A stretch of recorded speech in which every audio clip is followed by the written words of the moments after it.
نؤمن به ونتوكل عليه من يهد الله فلا مضل له ومن يضلل فلا هادي له وأشهد أن لا إله إلا الله وحده لا شريك له وأشهد أن محمدًا عبده ورسوله أما بعد فإن خير الحديث كتاب الله وخير الهدي هدي محمد صلى الله عليه وسلم وشر الأمور محدثاتها وكل محدثة بدعة وكل بدعة ضلالة وكل ضلالة في النار. أعوذ بالله من الشيطان الرجيم. بسم الله الرحمن الرحيم. ونريد أن نمن على الذين استضعفوا في الأرض ونجعلهم أئمة ونجعلهم الوارثين. وقال عز من قائل: قال أبوهم إني لأجد ريح يوسف لولا أن تفندون. قالوا تالله إنك لفي ضلالك القديم. فلما أن جاء البشير ألقاه على وجهه فارتد بصيرا قال ألم أقل لكم إني أعلم من الله ما لا تعلمون. لقد كان في قصصهم عبرة لأولي الألباب ما كان حديثا يفترى ولكن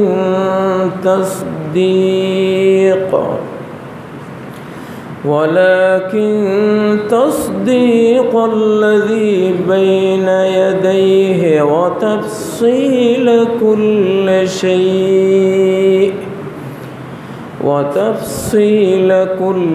شيء وهدى ورحمة لقوم يؤمنون.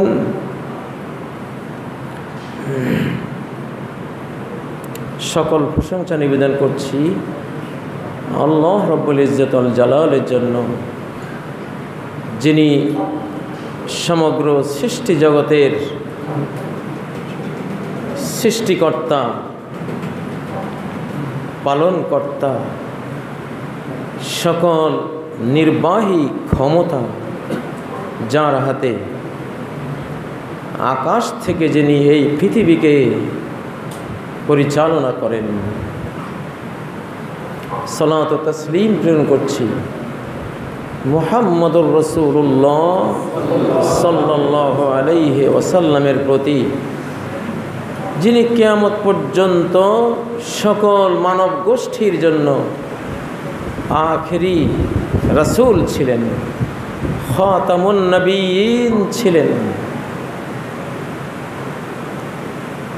বিশ্বে চলমান, ঘটমান এবং অতীত ভবিষ্যতের সকল সংবাদের যিনি মেসেঞ্জার ছিলেন, পয়গম্বর ছিলেন।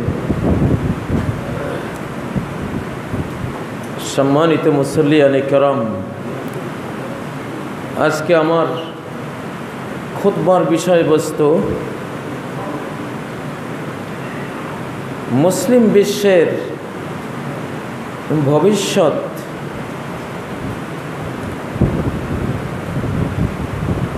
বর্ণিত আছে সূরা আল কসস। সূরা আল কসসের মধ্যে আর বাংলাদেশের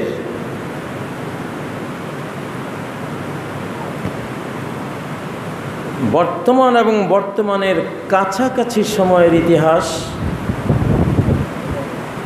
পরিণতি বর্ণিত হয়ে আছে সূরা ইউসুফের মাঝে। মুসলিম ওয়ার্ল্ডকে বুঝতে হলে সূরা আল কাসাসকে পড়তে হবে, বাংলাদেশের বর্তমান এবং নিকটবর্তী ভবিষ্যৎকে বুঝতে হলে সূরা ইউসুফকে পড়তে হবে ইনশাআল্লাহ। সূরা ইউসুফে যা আছে বাংলাদেশে তাই ঘটবে ইনশাআল্লাহ। সূরা আল কাসাসে যা আছে সারা বিশ্বে তাই ঘটবে ইনশাআল্লাহ। এবং আমার দ্বিতীয় খুতবার বিষয়বস্তু হবে ইসলামের আন্তর্জাতিক, মুসলিম উম্মার আন্তর্জাতিক 3টি মূলনীতি ইনশাআল্লাহ। দ্বিতীয় খুতবায় আমি সেই 3টি মূলনীতি নিয়ে কথা বলবো।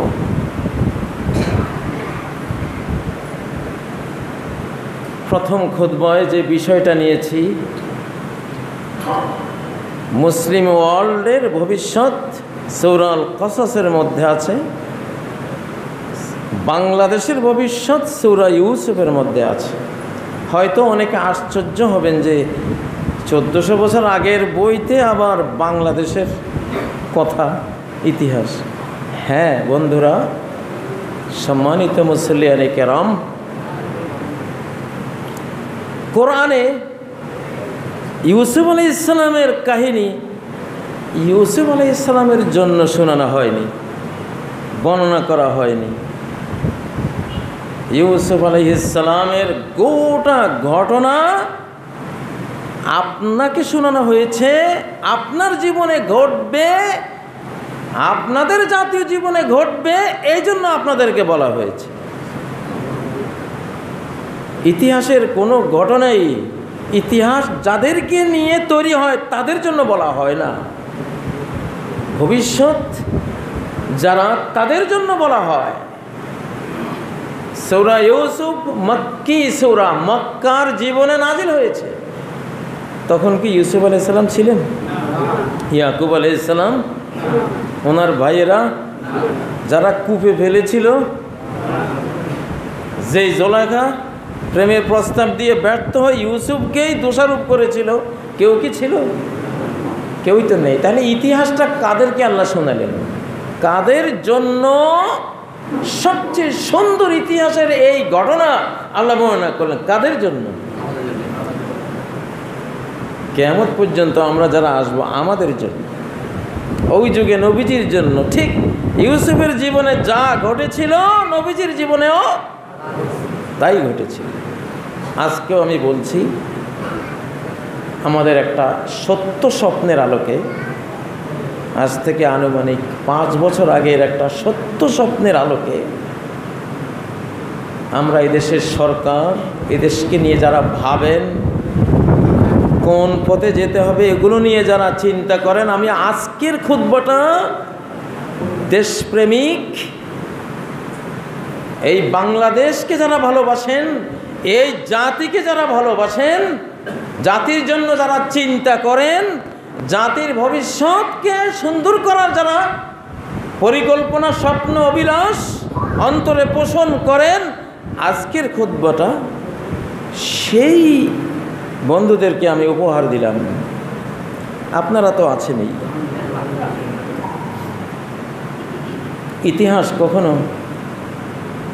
ইতিহাস ওয়ালাদের জন্য বলা হয় না।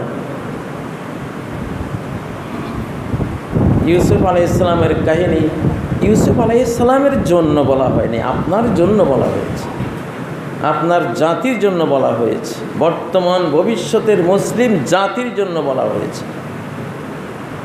বাংলাদেশের মুক্তিযুদ্ধের ইতিহাস, ৭১-এর ইতিহাস 71-এ যারা প্রাণ দিয়ে এই দেশকে স্বাধীন করে গেছেন তাদের জন্য বর্ণনা করা হচ্ছে না, কারণ তারা তো চলেই গেছেন। 71-এর শহীদদের ইতিহাস শহীদদের জন্য বর্ণনা করার দরকার নেই, আপনার জন্য দরকার। তোমরা যারা আছো এই প্রজন্ম, তোমাদের জন্য দরকার।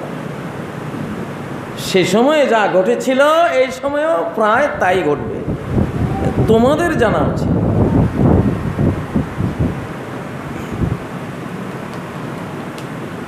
কোরআনের অতীত ইতিহাসের জানালা দিয়ে বর্তমানকেও দেখা যায়, ভবিষ্যৎকেও দেখা যায়, কিন্তু সবাই দেখে না। দেখতে চাইলে কেউ দেখে। লাকাদ কানা ফী কসাসিহিম ইবরাতুল লিউলিল আলবাব। তাদের কাহিনীর মধ্যে, লাকাদ নিশ্চয়ই, ফী কসাসিহিম তাদের কাহিনী, তাদের ঘটনার মধ্যে, ইতিহাসের মধ্যে, ইবরাতুন, ইবরাহ দৃষ্টান্ত, এমন কিছু বুঝার বিষয় আছে যা ইবরা হবে। ইবরা মানে ক্রস করবে। ইয়াকুব আলাইহিস সালাম ইউসুফ আলাইহিস সালাম থেকে যা ক্রস করে, অতিক্রম করে তোমার কাছ পর্যন্ত চলে আসবে, এমন শিক্ষা তাদের ঘটনার মধ্যে আছে। সেভাবে বুঝবা। তো এটা বুঝবে কারা? লিউলিল আলবাব, ট্রুলি একেবারে নিখুঁত খাঁটি জ্ঞান যাদের আছে তারা বুঝবে। এটা আল্লাহ বলছে। আদম আর হাওয়ার উলঙ্গ হওয়ার কাহিনী আদম আর হাওয়ার জন্য কোরআনে বর্ণনা করেনি, কারণ আদম হাওয়া তো কত হাজার বছর আগে দুনিয়া থেকে চলে গেছেন। তো আদম আর হাওয়া নিষিদ্ধ রিজিক খেয়ে উলঙ্গ হয়ে গিয়েছিলেন, দিগম্বর হয়ে গিয়েছিলেন, স্বামী স্ত্রী উভয় হয়েছিলেন, জান্নাত থেকে বহিষ্কৃত হয়ে গিয়েছিলেন, কিয়ামত পর্যন্ত জেলখানা, দুনিয়ার কারাগারে বন্দী, নিজে, নিজের স্ত্রী, ছেলে মেয়ে সবাই হয়ে গিয়েছিলেন। এই কাহিনী কি আদম আর হাওয়ার জন্য কোরআনে বর্ণনা করেছে? না, আপনার জন্য। এটা আপনার জন্য দরকার। সেই ঘটনা ঘটবে, যেই ভুল তারা করেছিল, যেই নিষিদ্ধ রিজিক তারা মুখে দিয়েছিল, সাথে সাথে যেই ভয়ঙ্কর পরিণতি তাদের হয়েছিল। নিষিদ্ধ রিজিক তুমি মুখে দিলে, সেই ঘটনা তোমার ব্যাপারে, তোমার 14 গোষ্ঠী বংশধরের ব্যাপারে, যুগের পর যুগ তোমার প্রজন্মের পর প্রজন্মের ব্যাপারে সেম রিয়াকশন, সেম শাস্তির বিধান কার্যকর হয়ে যাবে, বাঁচতে পারবে না। আদম আর হাওয়ার কাহিনী আদম হাওয়ার জন্য আল্লাহ বর্ণনা করে না, কিন্তু আমরা যখন কোরআন পড়ি আমরা অধিকাংশই বুঝি এটা তো ওনাদের কাহিনী, ওনাদের জন্যই বুঝি আল্লাহ বর্ণনা করছেন। না, আল্লাহ আহকামুল হাকিমিন। আমরা বাংলাদেশে এই বসি করে শুনেছি, বৌরে জিরে মারি বৌরে শিখায়, বৌরে মারি শাশুড়িরে শিখায়, মারে শিখায়। মারে তো আর কিছু পাওয়া যায় না। মা যে অন্যায় করে সেই অন্যায় বয়ে করছে আর দিছে থাপ্পড়। তো মা দেখলো সর্বনাশ, এই অন্যায় তো আমিও করি, তাহলে এই অন্যায় করে বয়ে যদি থাপ্পড় খায় তো আমিও তো আসলে থাপ্পড়ের উপযুক্ত কাজে করতেছি। বাবা, এই কাজ আর করা যাবে না। সূরা ইউসুফ এটা হলো একটা ট্র্যাজেডি সূরা। বিশ্বের সর্বশ্রেষ্ঠ যদি কোনো জীবন ঘনিষ্ঠ বই থাকে, যেটা আপনারা সিনেমায় দেখেন, নাটকে দেখেন, এমন কোনো ঘটনা যেগুলো দিয়ে উপন্যাস হয়, সিনেমা তৈরি হয়, সুন্দর সিনেমা, শিক্ষণীয় সিনেমা তৈরি হয়, কাছাকাছি ওই ধরনের কিছু দেখার শোনার রুচি যেহেতু মানুষের আছে, আল্লাহ তাআলা ওই ধরনের একটা ঘটনা বর্ণনা করে আমাদেরকে অনেক শিক্ষা দিয়েছে। সূরা ইউসুফে বাংলাদেশের ভবিষ্যৎটা কি? ইন্নী লা আজিদু রিহা ইউসুফ লাউলা আন তুফান্নিদুন। বাংলাদেশের আকাশে আমি একজন ইউসুফের গ্রাণ পাচ্ছি, যেই নামই দিই হোক, একজন ইউসুফের গ্রাণ পাচ্ছি। লাউলা আন তুফান্নিদুন, তোমরা যদি আমাকে মাথা নষ্ট না বলতা তাহলে ভালো করতা, কারণ আমি নষ্ট মাথার মানুষ না। ইয়াকুব আলাইহিস সালাম বলতেছেন, লাউলা আন তুফান্নিদুন, কোথায় ইউসুফ? পাত্তা নাই 40 বছর। বাবাই বলতেছে, আমি তো ইউসুফের গ্রাণ পাইতেছি। পুতেরা কয়, ক্বালু তাল্লাহি ইন্নাকা লাফি দালালিকাল কদীম, আল্লাহর কসম তুমি তো সেই পুরানো বিভ্রান্তি গুমরাহির মধ্যে এখনো ডুবে আছো, তোমার আর এই গুমরাহি যাবে না, তুমি এখনো ইউসুফের কাপ দেখো, ইউসুফেরও তো শেষে করে দিয়েছি আমরা।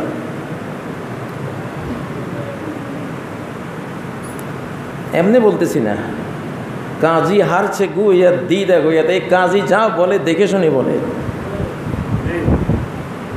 ইনশাআল্লাহ।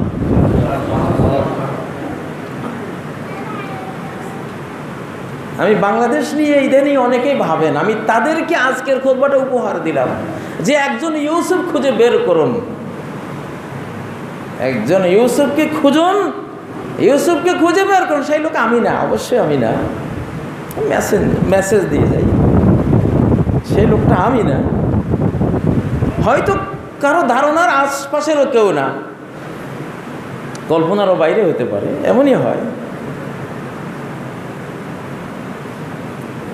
ইউসুফ আলাইহিস সালামের সূরার মধ্যে কি আছে? ইউসুফের প্রতি, ইউসুফের কাছে স্বপ্ন শুরু হয় কি দিয়ে? 11 নক্ষত্র দেখেছিলেন। ইন্নী রাআইতু 11 কাওকাবা, 11টি নক্ষত্র আমি দেখেছি। ওয়াশ-শামসা ওয়াল কমর, আর দেখেছি সূর্য আর চন্দ্র। কি দেখেছি? রাআইতুহুম লি সাজিদিন, দেখেছি এরা আমাকে সেজদা করে আছে। স্বপ্ন দিয়ে শুরু। এই বাংলাদেশ সহ আগামী দিনের রাজনীতি স্বপ্ন দিয়ে নিয়ন্ত্রণ হবে।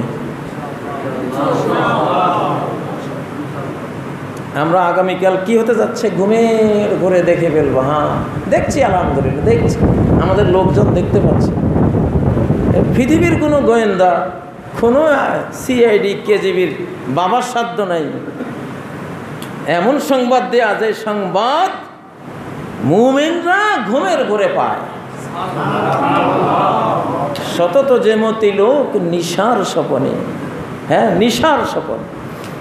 সূরা ইউসুফ স্বপ্ন দিয়ে শুরু। কেন শুরু? সেম ঘটনা তোমাদের বেলায় ঘটবে এবং স্বপ্ন সেখানে বড় ধরনের বেসিক একটা পার্ট নেবে। এবং নবীজি বলেছেন শেষ জামানায় স্বপ্ন, মুমিনদের স্বপ্ন মিথ্যা হবে না। ইযা ইকতারাবাতিস সাআতু লাম তাকাদ তাকযিবু রুয়াল মুমিন, যখন কিয়ামত ঘনিয়ে আসবে মুমিনের কোনো স্বপ্ন সহজে মিথ্যা হবে না। কারণ আশপাশের সব মিডিয়া মিথ্যা বলে, বিশ্ব মিডিয়া মিথ্যা বলে, প্রতারণা করে, লালকে সবুজ বানায়, সবুজকে লাল বানায়, সাদাকে কালো বানায়, কালোকে সাদা বানায়, নিরপরাধকে অপরাধী বানায়, শান্তিপ্রিয়কে জঙ্গি বানায়। বানায় কিনা? ওই মিডিয়ার প্রতি আল্লাহর আস্থা নাই। এই জন্য আল্লাহ তাআলা নবুয়তের 46 ভাগের 1 ভাগ ড্রিম মিডিয়া, স্বপ্ন মিডিয়া মুমিনদের জন্য আল্লাহ রেখে দিয়েছেন। আলহামদুলিল্লাহ।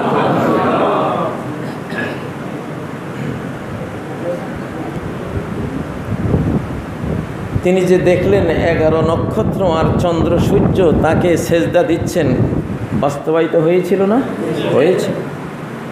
তার 11 ভাই, 11 নক্ষত্র আর চন্দ্র সূর্য তার মা বাবা। তৎকালে নিয়ম ছিল রাজাদের সিংহাসনের সামনে গিয়ে এভাবে মাথা নত করা, এটাই সেজদা। মাথা নত করলেই সেজদা হয়।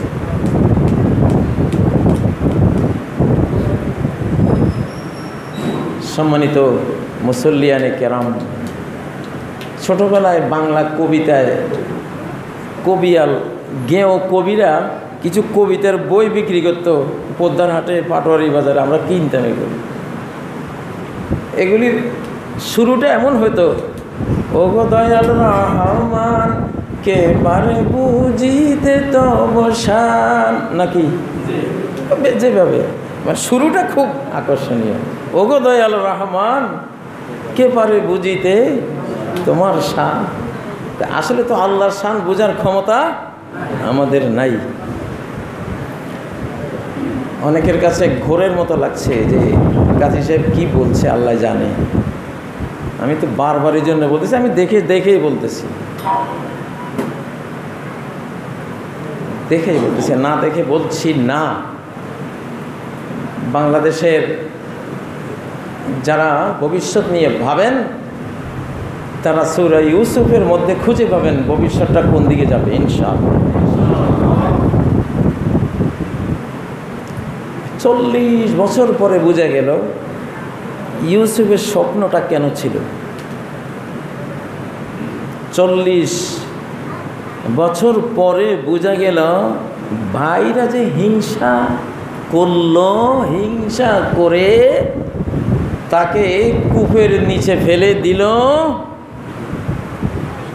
এটা কেন আল্লাহ ঘটতে দিয়েছিলেন। কূপের তলা থেকে তুলে তাকে আবার অল্প কয় টাকায় ভাইয়েরা বিক্রি করে দিল। কি অপমান, কূপে ফেলার এক অপমান, প্রাণ সংহারের মতো নির্যাতন, সেখান থেকে তুলে আবার অল্প পয়সায় বিক্রি করে দেয়া। وشروه بثمن بخس دراهم معدودة وكانوا فيه من الزاهدين। তারা তাকে অল্প কয় টাকায় বিক্রি করে দিল, তাও টাকাগুলো অচল, বাক্স ত্রুটিযুক্ত টাকা। আর তারা ইউসুফের বিষয়ে মিনাজ জাহিদিন, তাদের কোনো আগ্রহ নাই। এই ধরনের তারা অবমূল্যায়ন করে ইউসুফকে অল্প টাকায় বিক্রি করে দিল। তার স্বাধীনতা বিক্রি হয়ে গেল। তিনি একজন স্বাধীন সন্তান, তার স্বাধীনতা কি হয়ে গেল, বিক্রি হয়ে গেল। তারপরে মিশরের বাজারে আবার তিনি আনিত হলেন, সেখানে আবার বিক্রি করা হলো বিশাল মূল্যে। সেখান থেকে আবার আজিজে মিসরের বাসায় নেওয়া হলো। আরেক বিপত্তি, জুলাইখা তার প্রেমে পড়ে প্রেমের প্রস্তাবে ব্যর্থ হয়ে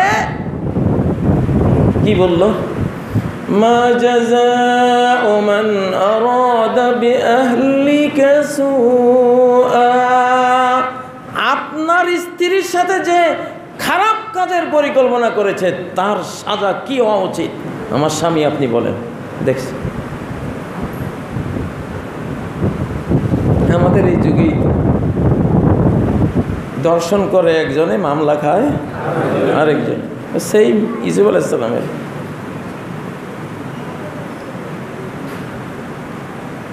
শেষ যুবক ইউসুফ কি করবেন, প্রায় 7 বছরের জেলখানার কষ্ট সইলেন। এই যে হিংসা, ভাইয়েদের হিংসা বিদ্বেষ, ইউসুফকে দেখতেই পারে না বাবার কাছে সে প্রিয়, অতএব ইউসুফকে রাখা যাবে না, হয় খুন করতে হবে আর না হলে কূপে ফেলে দিতে হবে। ভয়ঙ্কর হিংসা, হিংসার আগুনে ইউসুফকে জ্বালানো হলো। এরপরে কূপে নিক্ষিপ্ত হওয়ার কষ্টে তাকে নির্যাতন করা হলো। তৃতীয় দফায় তাকে অল্প দামে অপমান করার জন্য বিক্রি করা হলো। চতুর্থ দফায় আবার মিশরে তিনি কাফেলার দ্বারা বিকৃত হলেন। পঞ্চম দফায় বিশাল জুলাইখা চক্রান্তের শিকার হয়ে জেল, জরিমানা, অপমান, অসম্মানের শিকার। বহু বছর পরে দেখা গেল এর প্রত্যেকটি কাজ ছিল ইউসুফকে ক্ষমতায় নেয়ার রব্বানি প্রক্রিয়া।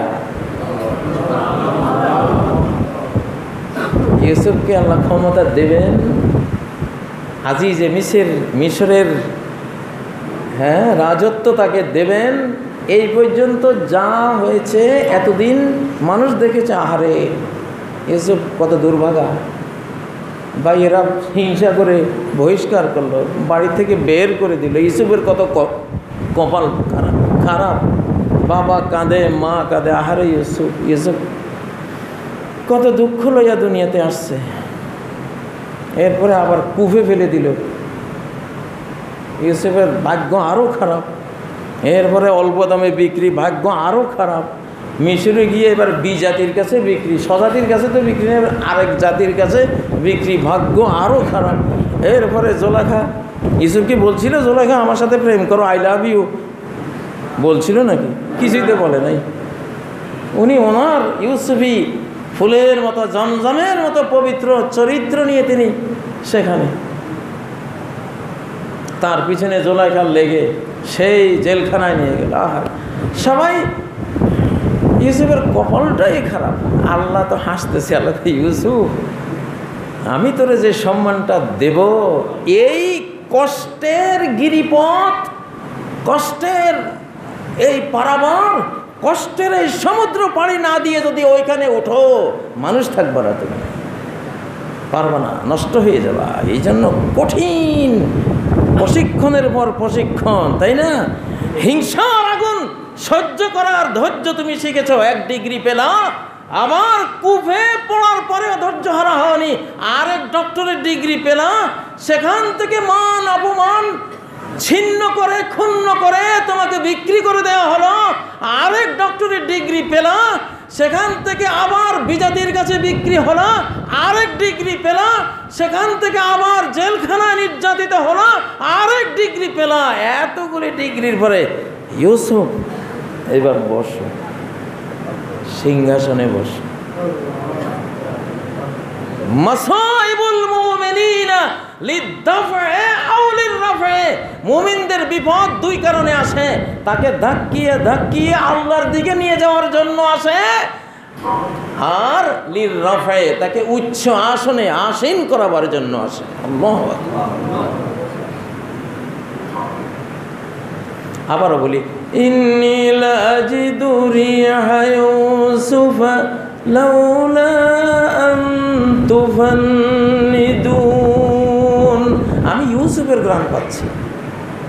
তোমরা যদি আমাকে মাথা নষ্ট না বলতে কতই না ভালো হতো, কিন্তু বলবা, তোমরা বলবা ক্বালু তাল্লাহি ইন্নাকা লাফি দালালিকাল কাদিম, আল্লাহর কসম কোনো সন্দেহ নাই তুমি তোমার সেই আগের গুমরাহি, বিভ্রান্তি, ভ্রষ্ট কথার মধ্যে এখনো ডুবে আছে।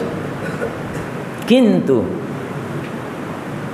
বছর যায় যেতে যেতে এক সময় ফালাম্মা আন জাআল বাশীর আলকাহু আলা ওয়াজহি, সুসংবাদদাতা এসে গেল, ইউসুফকে পাওয়া গেল। এই ইউসুফের জামা, অন্ধ ইয়াকুব আলাইহিস সালাম, অন্ধ পিতার মুখে জামাটা যখনই পরশ লাগানো হলো, সাথে সাথে আগের মতো সেই চোখ আবার ফিরে আসলো। তিনি চক্ষুষ্মান হয়ে গেলেন, দৃষ্টি শক্তি সম্পন্ন হয়ে গেলেন, এখন সব দেখতে পাচ্ছেন।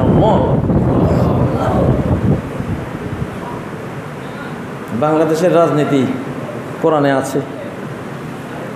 2021 থেকে সামনের দিকের রাজনীতি কোথায় আছে? আগেরগুলিও ছিল, বলি নেই, এটা আছে।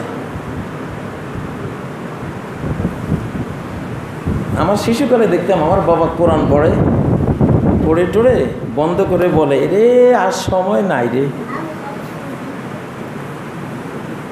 আবার পড়ে টড়ে কোরআন বন্ধ করে কয়, এরে আর সময় নাই রে। কি সময় নাই রে এটা কিন্তু বলতো না। আবার পড়ে বন্ধ করে চুপ করে থাকে, এরে আর সময় নাই রে। 3-4 মাস পরে দেখি ঠিকই বিশাল ঘটনা ঘটে যাচ্ছে। আল্লাহু আকবার।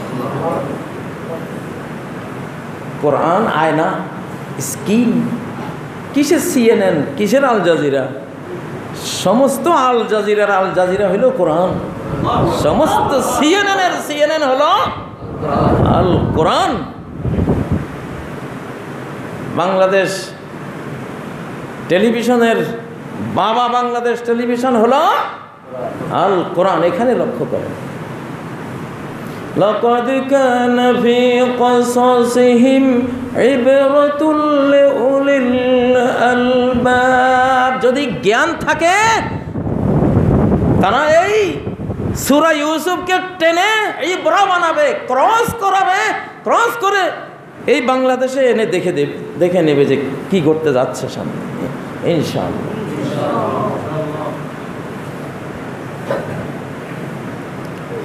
এখন কি আমাকে খুব দোষী করা হবে? আমি দেখলাম এখানে একটা সুন্দর আম গাছ, হাড়িভাঙ্গা আম গাছ জন্ম নিয়েছে। আমি গাছটা চিনি, মালিকদেরকে বললাম আপনাদের এখানে কিন্তু এই গাছটা হাড়িভাঙ্গা, খেয়াল রাখেন। যদি বলে আপনাকে আমরা এটার জন্য, যদি আপনি কেন বললেন এটা হাড়িভাঙ্গা আম কেন বললেন? আরে বাবা, এটা একটা মূল্যবান জিনিস, তোমাদেরকে বললাম কাজে লাগবে। আমি বলাতে দোষ হলো, আর তোমরা যে লাগিয়েছো গাছটাতে তোমাদের দোষ হয় নাই? যারা ইনফরমেশন দেয়, সংবাদ দেয়, ওদের দোষ না, বাস্তবে যা দেখে তাই বলে। আমি 5 বছর অপেক্ষা করেছি। আমি কিছুতেই আজকে খুতবা দিতাম না যদি আমার সত্য স্বপ্ন সূত্র আমাকে পারমিশন না দিত। হ্যাঁ, এখন বলো, সময় হয়েছে। সেই ইনফরমেশন পেয়েই তারপর বলেছি যে হ্যাঁ, বাংলাদেশের রাজনীতিটা সূরা ইউসুফে আছে এখন, ইনশাআল্লাহ। ইন্নী লাআজিদু রিহা ইউসুফ লাউলা আন তুফান্নিদুন। এখানে কোনো সংকীর্ণতা নেই, দলীয় কোনো চিন্তা নেই। কোরআন কি কোনো দল করে? পক্ষপাতিত্ব করে? স্বজনপ্রীতি করে? কুলিল্লাহুম্মা মালিকুল মুলকের কথা। উনি ওনার বান্দাদেরকে যুগে যুগে ওহী দিয়ে সম্মানিত করেছেন। এই যুগে ওহী নেই, স্বপ্ন দিয়ে সম্মানিত করেন। হাজার হাজার মানুষ, মুমিন ইমানদাররা স্বপ্ন সূত্রে এখন অন্তরে শান্তি খুঁজে পায়। তাই ঘটে যেটা রাতের ঘুমের ঘোরে তারা প্রত্যক্ষ করে। তো ইতিহাস কখনো অতীতওয়ালাদের জন্য বলা হয় না, আপনার জন্য বলা হয়। এই জন্য আপনি কোরআনকে পড়বেন আপনার জন্য, যে এখানে আমার কথা বলা হয়েছে। কোরআন যখন বলে ইন্নাল্লাযীনা আমানু ওয়া আমিলুস সালিহাতি কানাত লাহুম জান্নাতুল ফিরদাউসি নুজুলা। যারা ঈমান এনেছে, যারা সৎ কাজ করেছে, নেক আমল করেছে, তাদের জন্য জান্নাতুল ফিরদাউস রয়েছে। তাদের আপ্যায়ন, তাদের মেহমানদারি, তাদের খাবার দাবারের জন্য। এটা কি অতীতের ইমানদার আর নেককারদের জন্য বলা হয়েছে, না আপনার জন্য? অতীতের ওনারা তো নেক আমল ঈমান নিয়ে জান্নাতে চলেই গেছে, তো এই কথা আপনাকে শুনিয়ে ওদের কী লাভ? এটা আপনাকে শোনানো হচ্ছে, মানে আপনি ঈমান আনেননি, আপনি নেক আমল করেন আর জান্নাতে চলে যান। লা ইলাহা ইল্লাল্লাহ পড়লে জান্নাতে যাবেনই। জীবনে একবার যে লা ইলাহা ইল্লাল্লাহ পড়েছে, জান্নাত কনফার্ম। 2 দিন আগে আর পরে, 2 দিন আগে আর বেশি গুনাহ থাকলে একটু পরে হবে, জ্বলবে টলবে তারপরে যাবে। গুনাহ খাতা নাই ডাইরেক্ট, কিন্তু জান্নাত তো কনফার্ম। কিন্তু আমাদের বাংলাদেশে আমরা এই মাসালাটা, এই আকীদার মাসালাটা এভাবে বুঝি না। আমরা কালেমা পড়ার পরেও মনে করি জান্নাত আল্লাহ দিলে দিল, না দিলে তো না। মিথ্যা কথা, মিথ্যা কথা। আবতাহা ইয়া আম্মি কুল্লি কালিমা আশহাদু লাকা বিহা ইনদাল্লাহ। 70-80 বছরের ঠাকুর মূর্তি পূজারী আবু তালেব নবীজি চাচা, নবীজি বললেন একবার শুধু মুখ দিয়ে বের করেন লা ইলাহা ইল্লাল্লাহ, আর কিছু লাগবে না, আমি সাক্ষী হয়ে সুপারিশকারী হয়ে বাকি কাজ করে নেব, আমল নাই কিছু নাই, ওগুলি আমি দেখব, আপনি শুধু লা ইলাহা ইল্লাল্লাহ। জান্নাতের নাগরিকত্বটা একটু নিয়ে নেন, আইডি কার্ডটা নেন। লা ইলাহা ইল্লাল্লাহ এটা কি? লা ইলাহা ইল্লাল্লাহ মুহাম্মাদুর রাসূলুল্লাহ এটা কি? ID card. আইডি কার্ড আছে, চিন্তা নাই। এবার চেয়ারম্যান সাহেব বাকিটা দেখবে, মেম্বার সাহেব সহায়তা করবে, ওসি সাহেব সহায়তা করবে, ঠিক না কি? মন্ত্রণালয় সহায়তা করবে, পাসপোর্ট লাগবে, কি লাগবে সব তারা ব্যবস্থা করে দেবে। আইডি কার্ড আছে। জান্নাতের আইডি কার্ড কোনটা? লা ইলাহা ইল্লাল্লাহ মুহাম্মাদুর রাসূলুল্লাহ। এই কালেমা পড়ছেন না সবাই? তাহলে তো জান্নাতি হয়ে আছেন, আলহামদুলিল্লাহ। এক সময় আমিও কবর জিয়ারত করতে গিয়ে ভাবতাম কত বেদাত করেছে, কত শিরিক করেছে, হয়তো কত কিছু করেছে, কি জান্নাতে গেছে যায়নি, সন্দেহ করতাম। এখন আর মোটেও সন্দেহ করি না, মনে মনে ভাবি তখন জ্ঞানটা পরিপক্ক ছিল না। আল্লাহু আকবার। মেরাজের রাতে আল্লাহ তাআলা তার নবীকে যে 3টা জিনিস দিয়েছেন, সহিহ মুসলিম মেরাজ অধ্যায়ে এই হাদিসটা আছে। ওয়ান ইউগফার মান মাতা মিন উম্মতিহি লা ইউশরিকু বিল্লাহি শাইআন আল মুকহিমাত। তার উম্মতের মুহাম্মদ সাল্লাল্লাহু আলাইহি সাল্লামের উম্মতের মধ্যে যেই কোনো ব্যক্তি শিরক না করে যদি মৃত্যুবরণ করে, তার সকল কবিরা গুনাহ মাফ হয়ে যাবে। সব কবিরা গুনাহ কি হয়ে যাবে? মাফ হয়ে যাবে। জেনে বুঝে শিরিকটা শুধু করবে না, না জেনে শিরিক করলে সেটাও মাফ। না জেনে করলে কি? এই উম্মতের এত বড় ফজিলত, না জেনে শিরিক করলে সেটাও মাফ। আল্লাহু আকবার। আল্লাহ বলেন ওয়ামা কুন্না মুআযযিবিনা হাত্তা নাবআসা রাসূলা। আমি রাসূল প্রেরণের আগে কাউকে আমি আযাব দেই না। রাসূলের বার্তা পাওয়ার আগে কাউকে আযাব দেই না। রাসূলের নিয়ে আসা জ্ঞান কারো কাছে কোনো বিষয়ে না পৌঁছালে সেই বিষয়ে আমি তারে আযাব দেই না।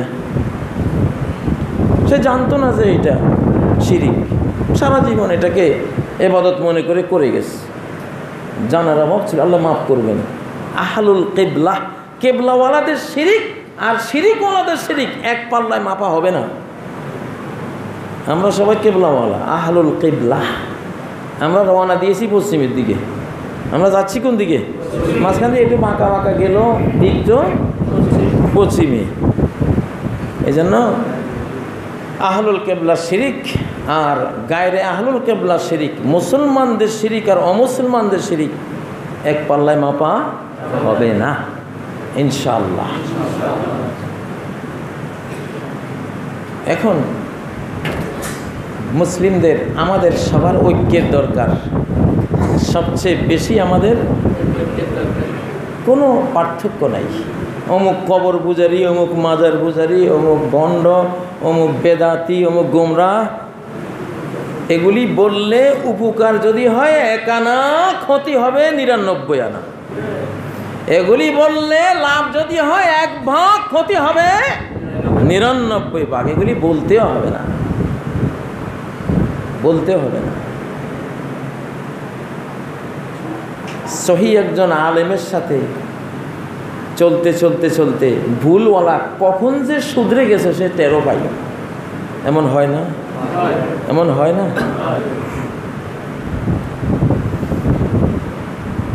এটা নিয়ম। সোহবত, নবীজি সোহবত দিয়ে, সাহচর্য দিয়ে ঠিক করে ফেলেছে। তুমি আমাদের সাথে থাকো, থাকলে আস্তে আস্তে কি হয়ে যাবে? ঠিক হয়ে যাবে। কুফরি বেঈমানি ভুল শুদ্ধ করে নিয়েছে। আর আমরা তো মুসলিম।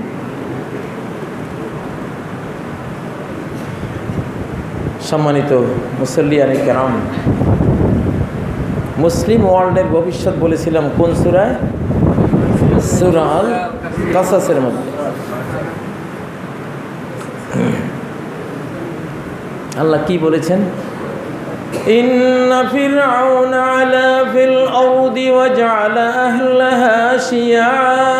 ফিরআউন পৃথিবীতে বড় অহংকারী হয়েছে, অহংকারী হয়েছে, অহংকার করছে। আমি তোমাদের সবচেয়ে বড় মাবুদ, আমার কথায় চলতে হবে, মিশর আমার, এই নদী নদ নদী আমার, সব আমার, আমিত্ব তাকে পেয়ে বসেছিল। সে কি করত? দেশবাসীকে গ্রুপিংয়ের মধ্যে ফেলে দিত, ইচ্ছে করে টার্গেট করে করে এই একদল ওই একদল ওই একদল বিভিন্ন দলে ভাগ করে তারপরে দুর্বল করে ফেললো। দুর্বল করে এবার কাউকে ইউজাব্বিহু আবনাহুম, তার পছন্দের নয় যারা তাদের ছেলেদেরকে জবাই করত, মেয়েদেরকে বাঁচিয়ে রাখত। খুন আর খুন আর খুন। শিশু জন্ম হলো, জন্মের পরে তার জল্লাদেশে হাজির, মায়ের সামনে মায়ের কোল থেকে নিয়ে শিশুকে জবাই করে দিচ্ছে। এই ধরনের ৭০,০০০ শিশু ইতিহাস বলে জবাই হয়েছে ফেরাউনের জল্লাদ খুনিদের হাতে। কত ভয়ঙ্কর কথা, ঠিক নয় কি? মুসলিমদের কি ৭০,০০০ জবাই হয়েছে এই যুগের ফেরাউনদের হাতে? ৭০ লক্ষ, আরও বেশি। সেই ইরাকে, সেই সিরিয়ায়, সেই লিবিয়ায়, বসনিয়া হার্জেগোভিনায়, হ্যাঁ, রোহিঙ্গা, দেশে দেশে, সব দেশে কম বেশ জবাই হচ্ছে কিনা? ফেরাউনরা তৎকালীন মুসলিমদেরকে হীনবল, দুর্বল, উইক করে ফেলেছিল। তাদের বিপরীতে আল্লাহ সিদ্ধান্ত নিলেন, আমি এদেরকেই এখন বলবান বানাবো, ক্ষমতাবান এদেরকে বানাবো। ফেরাউন, তোমার সিংহাসন কেড়ে নিয়ে ওদের হাতে তুলে দেব, তোমার বাগবাগিচা ওদেরকে দিয়ে দেব, ওরা বিচরণ করবে, তোমার বালাখানা ওদেরকে দেব, ওরা ওই বালাখানায় বসবাস করবে, তুমি না। কাম তারাকু মিন জান্নাতিন ওয়া উয়ুন, কত বাগান ফেরাউনরা ছেড়ে চলে গেছে। উয়ুন, কত কূপ, ঝর্ণা, ধারা ছেড়ে চলে গেছে। ওয়া কুনুজিন ওয়া মাকামিন কারীম, কত ধনভাণ্ডার ছেড়ে চলে গেছে, তার গোরস্থানে এসে চলে গেছে। কত সুন্দর নয়নাভিরাম বাসভবন সব ছেড়ে চলে গেছে। আল্লাহু আকবার।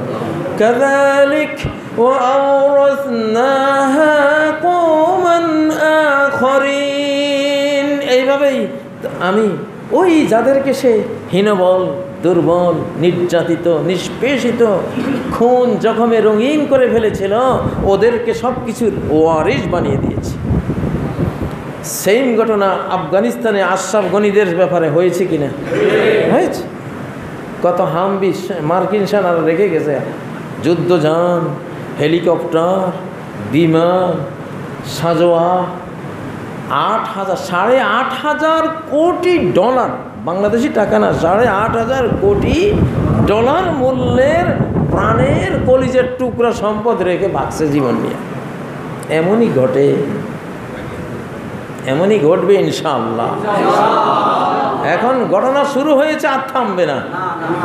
কাসিলকিন বালিন কুতিআসিলকুহু ফাতাতাবা, নবীজি বললেন শেষ জামানায় যখন ঘটনা শুরু হয়ে যাবে, স্টার্ট না হওয়া পর্যন্ত কষ্ট হবে, স্টার্ট যখন হয়ে যাবে, পুরানো তসবির দানা রশি ছিঁড়ে গেলে, সুতে ছিঁড়ে গেলে কি হয়?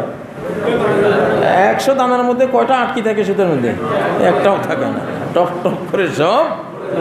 এই ঘটনা ঘটবে সামনে ইনশাআল্লাহ। এখন যুবকরা বেশি বেশি শাহজালাল হও, শাহপরান হও, আল্লাহওয়ালা হও, ইবাদতকারী হও, কোরআনওয়ালা হও। আল্লাহ তোমাদেরকে নির্বাচিত করেছেন ইনশাআল্লাহ। আল্লাহর পৃথিবী আল্লাহ তোমাদের হাতে তুলে দেবেন, যাতে পৃথিবীটা একটু নূহ আলাইহিস সালামের যুগের মতো আরেকবার একটু পবিত্র হয়। গোটা পৃথিবীটা নাপাক হয়ে গেছে। কি হয়ে গেছে? নাপাক হয়ে গেছে। আল্লাহ তাআলা একটু পবিত্র করবেন ইনশাআল্লাহ। এগুলি কোনো দলের কাজ না, গোটা জাতির কাজ।